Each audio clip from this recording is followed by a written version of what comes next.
अब रयू भी काफी उदास होकर अपने घर की ओर जाने लगती है, लेकिन वहां जाते ही उसकी एक बड़ी सी बिल्डिंग पर नजर पड़ती है, जिसे देखकर वो कहने लगती है कि यहाँ पर तो पहले सोना हुआ करता था।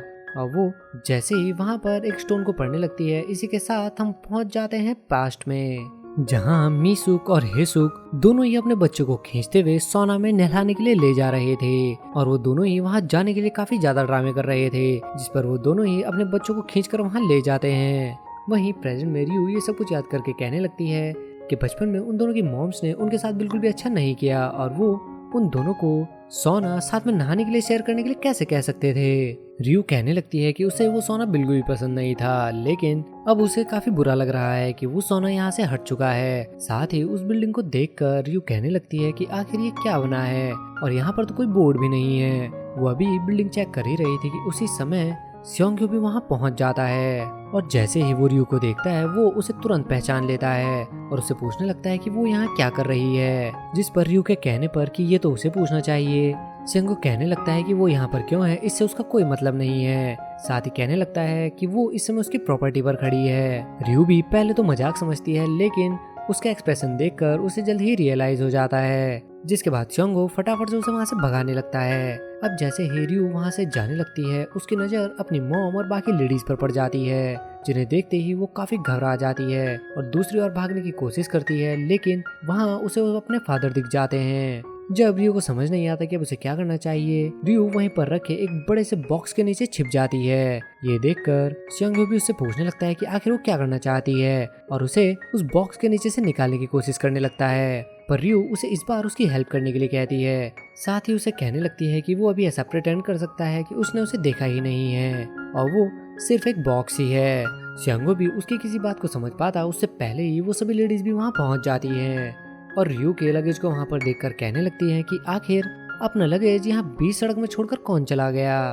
उसी समय हिसुक भी जैसे ही स्योंग्यो को वहाँ देखती है, उसे देखकर काफी सरप्राइज हो जाती है। वहीं बाकी सब भी स्योंग्यो को वहाँ पर देखकर काफी ज्यादा खुश हो जाते हैं। कुछ ही देर बाद रयू के फादर ग्योनसिक भी वहाँ पहुँच जाते हैं, जिन्हें देखते ही मिनसुक उनसे पूछने लगती है कि वो यहाँ कहाँ टहल रहे हैं, और फिर वो आपस में ही बहस करने लगते हैं। उसी समय ग्योनसुक जैसे स्योंग्यो को देखते हैं, वो भी काफी ज्यादा खुश हो जाते हैं। इसी बीच वो स्योंग्यो से पूछने लगते हैं कि क्या ये उसका लगेज है, पर स्योंग्यो मना कर देता है, जिस पर वो सभी लोग कहने लगते हैं कि उन्हें इस लगेज को पुलिस स्टेशन ले जाना चाहिए। और उसी समय रयू अंदर से स्योंग्यो को इशारे करने लगती है और स्योंग्यो भी उन सभी को कहने लगता है कि ये उसी का लगेज है। मिनसुक भी वो लगेज स्योंग्यो को देखकर उससे पूछने लगती है कि क्या उसने वो बीन्स खा लिए थे जो उसने उसे दिए थे, लेकिन स्योंग्यो कहता है कि वो काफी ज्यादा बिजी था, इसलिए वो अभी तक नहीं खा पाया, लेकिन घर जाते ही वो उन्हें जरूर खाएगा।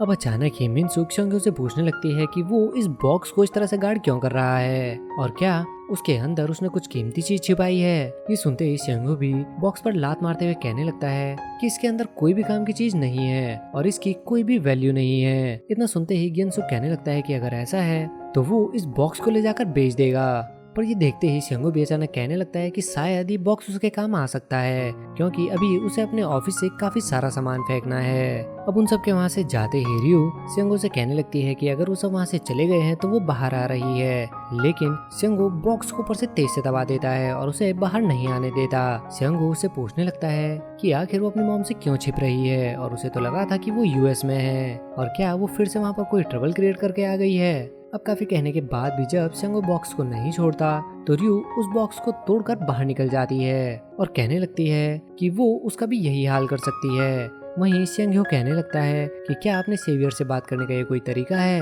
रयू भी अचानक ही स्योंग्यो से कहने लगती है कि अगर ये सच में उसका नया ऑफिस है तो ये बहुत ही ज्यादा बेकार है, पर फिर ये कहकर अचानक ही उसका वॉशरूम यूज करने के लिए अंदर भाग जाती है। अब रयू के वॉशरूम से बाहर आते ही स्योंग्यो उसे तुरंत वहां से बाहर जाने के लिए कहने लगता है, पर रयू उसका ऑफिस चेक करने लगती है।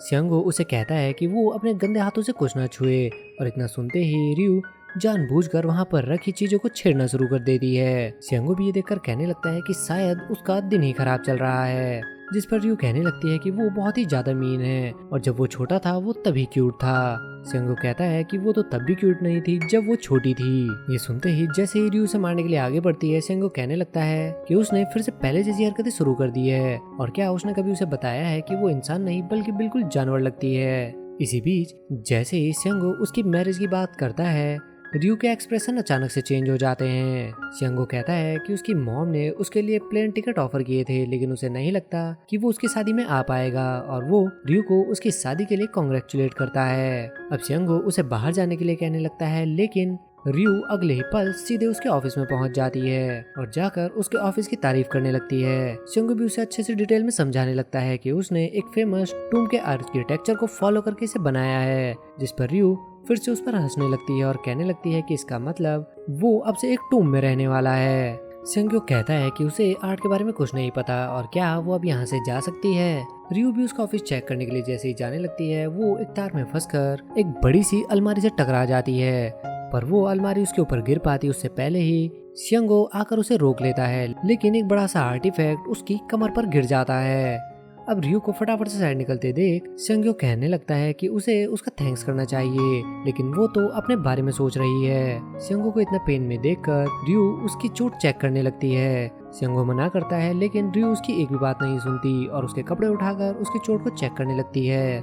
रियो उस आर्टिफैक्ट से बने ब्रूजेस देख ही रही थी कि उसी समय उसे सियंगो की पीठ पर बना एक निशान दिख जाता है, जिसे देखते ही उसे पास्ट का एक फ्लैशबैक आ जाता है, जहां रियो कुछ लड़कों से लड़ रही थी। सियंगो उसे छुड़ाने की कोशिश करता है, लेकिन रियो के धक्का देने की वजह से सियंगो एक तारबाड़ से जाकर टकरा गया था। ये देखते ही जैसे रियो कहती है कि क्या अभी तक ये निशान है, सियंगो कहने लगता है कि जब भी उसके नजदीक रहा है हमेशा उसके ऊपर मुसीबत ही आई है। साथ ही कहने लगता है कि अगर उसका सारा काम हो गया हो तो क्या वो वहाँ से जा सकती है। रियो के कहने पर कि वो भी यहाँ पर आकर पहले दिन उससे नहीं मिलना चाहती थी। सियंगो कहने लगता है कि उसे फर्क नहीं पड़ता कि वो यहाँ पर क्यों आई है, लेकिन अब वो यहाँ से जा सकती है। रियो भी जैसे ही उसे सॉरी कहकर वहाँ से जाने लगती है, अचानक ही सियंगो उसे कहता है कि वो नहीं जानता कि वो क्या कर रही है, लेकिन वो एक बात जानता है कि वो जितना देर अपनी मॉम से ये बात छिपाएगी उसे उतनी ही ज्यादा प्रॉब्लम होने वाली है, और उसे फटाफट से इस चीज को सॉर्ट आउट करने के लिए कहता है। ये सुनकर जैसे ही रियो इरिटेट होकर उसे मारती है, सियंगो उसे टीज करने के लिए वही आर्टिफैक्ट उठाकर कहने लगता है कि ये पूरे 17 मिलियन वॉन का है, जिसे उसके फ्रेंड ने दिया था, और अगर ये डैमेज हो गया होगा तो वो क्लेम कर सकता है। इतना सुनते ही रियो उसे चेक करने लगती है और कहती है कि ये डैमेज नहीं हुआ है, साथ ही उसे अच्छे से साफ करके दोबारा से अलमारी में रख देती है।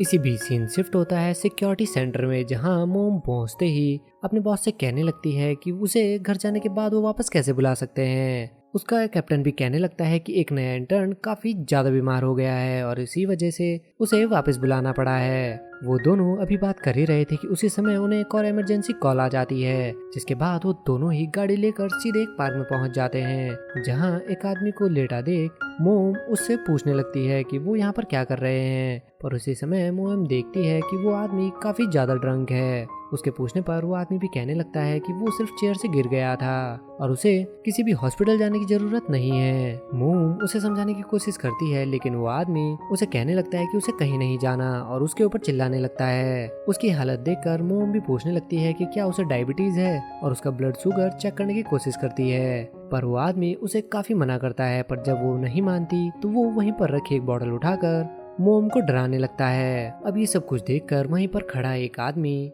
कांग डान हो उस आदमी से बात करने लगता है, साथ ही मोम से कहने लगता है कि वो उसकी हेल्प कराना चाहता है क्योंकि वो ताइक्वांडो में रेड बेल्ट है। पर जैसे ही वो उसकी ओर जाने की कोशिश करता है वो खुद ही नीचे गिर जाता है।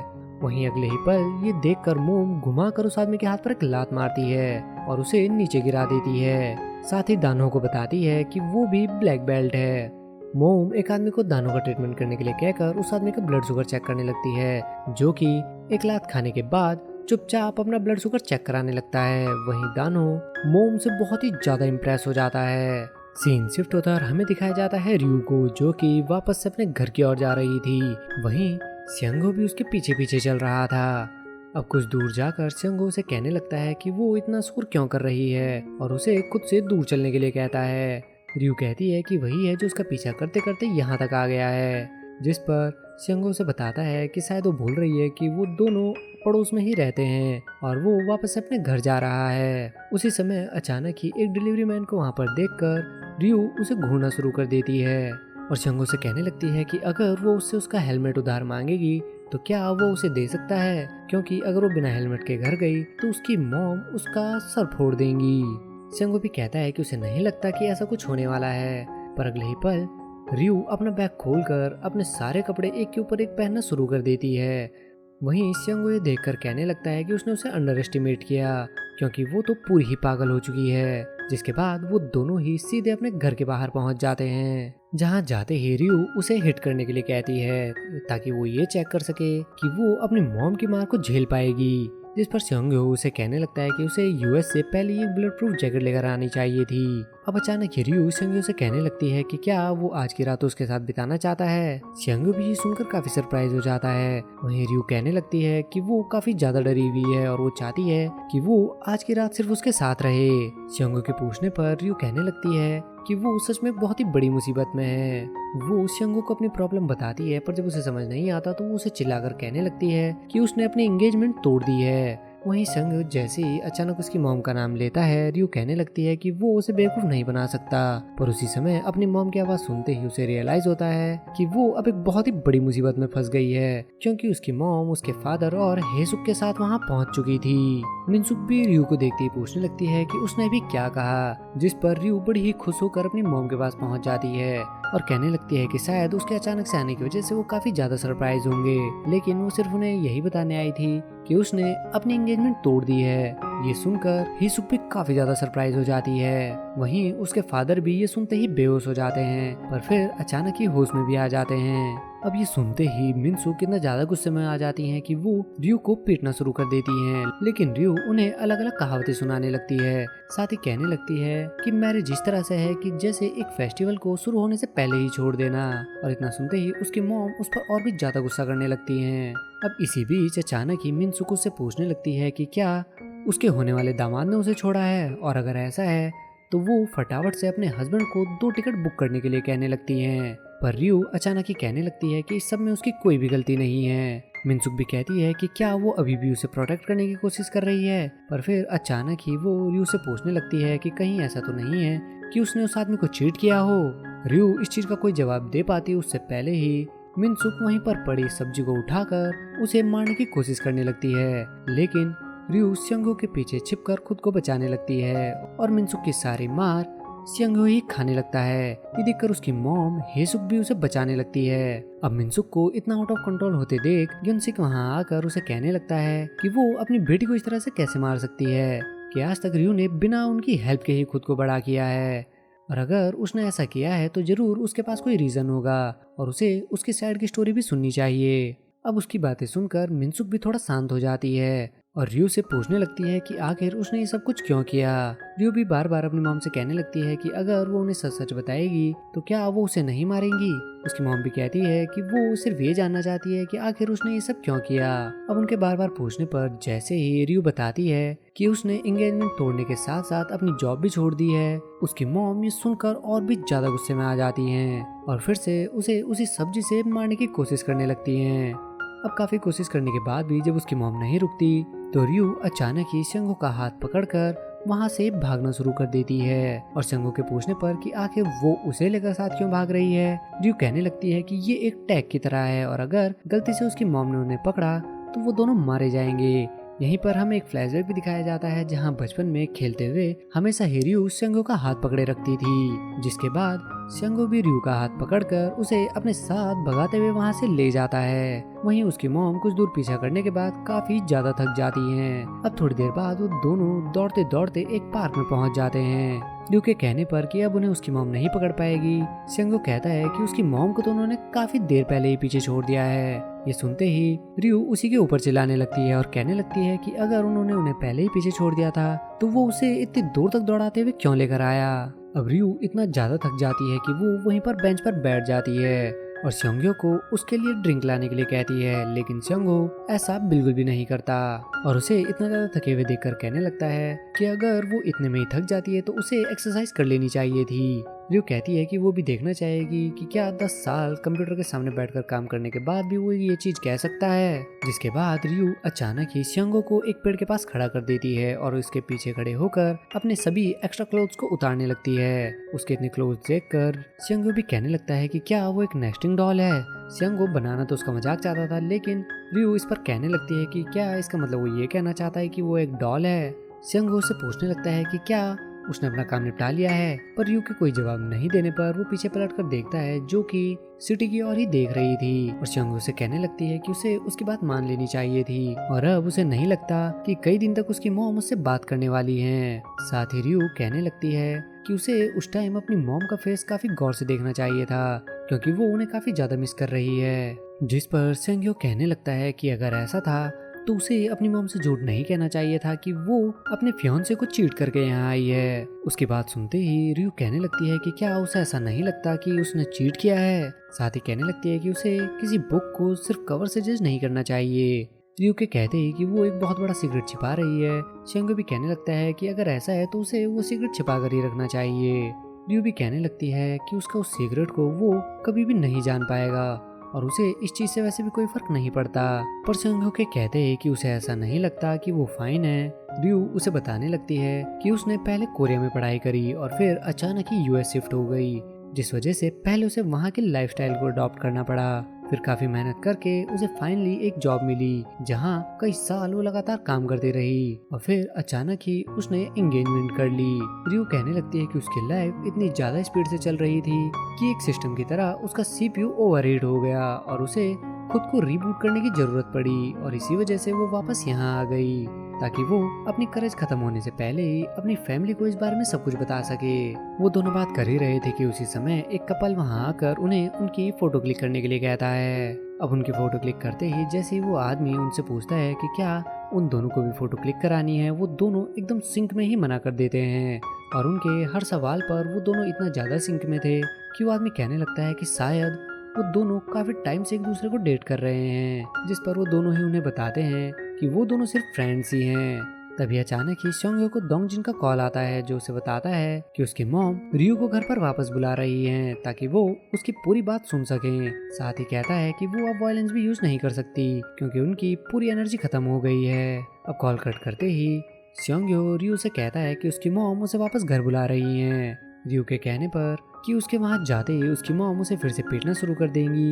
सेंग्यो कहने लगता है कि वो ऐसा नहीं करेंगी और वो इसे आसानी से रिजॉल्व करना चाहती हैं। साथ ही सेंग्यो जैसे ही कहता है कि अगर वो चाहे तो उसके साथ उसके घर चल सकता है। रियो पूछने लगती है कि आखिर वो उसके ऊपर इतना मेहरबान क्यों हो रहा है।